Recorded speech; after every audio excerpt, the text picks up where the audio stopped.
ఎట్లా ఉంది చంద్రబాబు గారి పరిపాలన? బ్రహ్మాండంగా ఉంది, నాకు చాలా సూపర్గా నచ్చిందండి.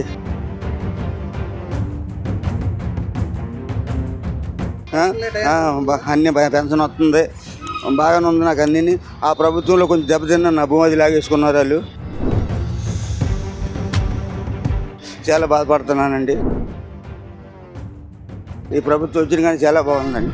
ఎలా ఉంది పాత గవర్నమెంట్ ఈ గవర్నమెంట్ కంపారిజన్ లేదు, అది వరస్ట్, ఇది బెటర్, ఇంకా బెటర్గా ఉంటుంది డెఫినెట్గా.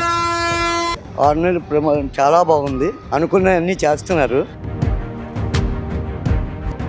నెక్స్ట్ ఏంటంటే మొత్తం కూటమితోటి ఆయన డిప్యూటీ సీఎంతో కూడా సహకరించి మొత్తం ఆయన సలహాలు తీసుకొని అన్నీ కూడా చాలా చక్కగా చేస్తున్నారు, చేస్తాడు, చేసి చూపిస్తాడు. అభివృద్ధి చాలా బాగుందండి, ప్రణాళిక చాలా బాగుంది. ఇప్పుడు పవన్ కళ్యాణ్ గారు సొంత డబ్బు ప్రతి పంచాయతీకి కూడా ₹1,00,000 చొప్పున ఇచ్చాడు ఆయన. ఇప్పుడు వచ్చి స్వతంత్రం వచ్చిన తర్వాత ఏ నాయకుడు కూడా చేయలేదు అటువంటి త్యాగం. దానికి సూపర్గా ఉందండి. కంపెనీ 95% బాగుందండి పాతదాని మీద. మాకు బాగుంది, ఎందుకంటే మెయిన్ ఏంటంటే మా ఆస్తుల కాట్లకి భరోసా ఇచ్చారు. పాస్బుక్ల మీద గవర్నమెంట్ సింబల్ ఉండాలి తప్ప ఎవరి సింబల్ ఉండకూడదని, అది మాకు నచ్చింది.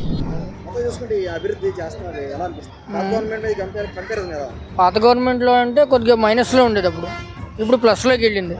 పరిపాలన అయితే బాగుంది. పాత గవర్నమెంట్లో ఏంటంటే ఏమీ డెవలప్మెంట్ పట్టించుకోలేదు.